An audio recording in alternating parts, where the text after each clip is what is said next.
কাউন্সিলরদের নিয়ে যখন জেলা সভাপতি তিনি মিটিংয়ে বসছেন তারই মধ্যে কিন্তু আমরা দেখছি লিমা যে তৃণমূলে একটা নবীন প্রবীণ দ্বন্দ্ব সেটা এই মুহূর্তে চরমে উঠেছে।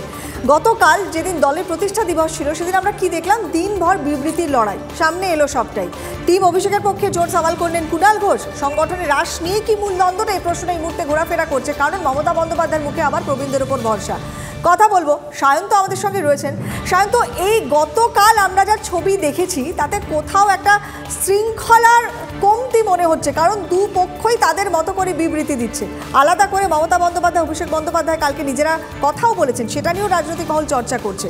সত্যি কি রাশটা আসলে কার হাতে থাকবে সেটাই মূল ইস্যু?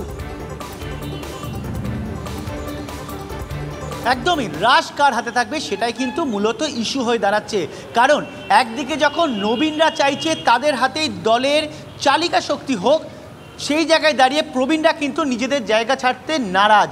তারা কিন্তু নিজেদের বক্তব্যের ধারে বারে বুঝিয়ে দিচ্ছে যে এখনও তারা নিজেদের জায়গা অনড় থাকবে। শুধু তাই নয়, গতকাল রাজ্যের অন্যতম হেভিওয়েট মন্ত্রী ফিরহাদ হাকিম কিন্তু তার কথা স্পষ্ট করে বলেছেন, যতক্ষণ তাদের শরীরের সামর্থ্য থাকবে, শক্তি থাকবে, ততদিন পর্যন্ত তারা দলের নেতৃত্বে থাকবে। যখন তাদের শরীরে শক্তি থাকবে না, তখন যুবরা এগিয়ে আসবে। অর্থাৎ তারা কিন্তু নিজেদের ক্ষমতা কোনোভাবে ছাড়বেন না যতক্ষণ না তৃণমূল সুপ্রিমো সরাসরি কোনো নির্দেশ দিচ্ছেন।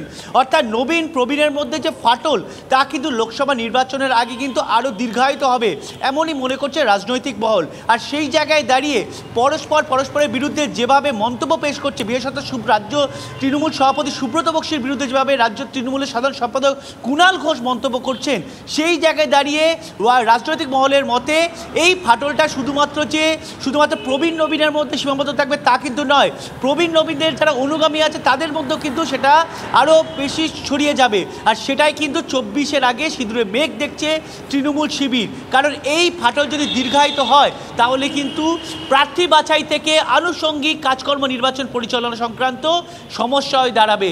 সেক্ষেত্রে কিন্তু তৃণমূল সুপ্রিমো কী সিদ্ধান্ত নেয় সেটাই কিন্তু দেখার। যেহেতু গতকাল অভিষেক বন্দ্যোপাধ্যায় তার সঙ্গে দেখা করেছেন, খোদ ফিরহাদ হাকিম তিনিই কেউ দেখা করেছেন, সেইখানে দাঁড়িয়ে তৃণমূল সুপ্রিমো কোথায় কি ব্যবস্থা নেবেন এবং ফিরহাদ হাকিম অভিষেক বন্দ্যোপাধ্যায়কে কি নির্দেশ দেবেন সেটাই কিন্তু মূল বিবেচ্য বিষয় হয়ে দাঁড়াচ্ছে। এখন নজর থাকবে, তুমি যেমনটা বললে সায়ন্ত, আমাদেরও নজর থাকবে এক্ষেত্রেও সত্যি পরিস্থিতি কোন দিকে যায়।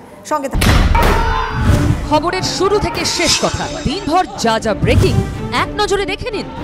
একের পর এক খবর, জেলা থেকে শহর, দেশ থেকে বিদেশ, না দেখলেই মিস। খবরের ধামাকা মানে 4:40 প্রতিদিন বিকেল 4টে, TV9 বাংলায়।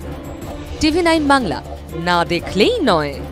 ভারতের সবচেয়ে বড় নিউজ নেটওয়ার্ক TV9, আর আমরা TV9 বাংলা। তোলপাড় করা সব খবর, সবাই বলে কি হলো, আমরা বলি কেন হলো।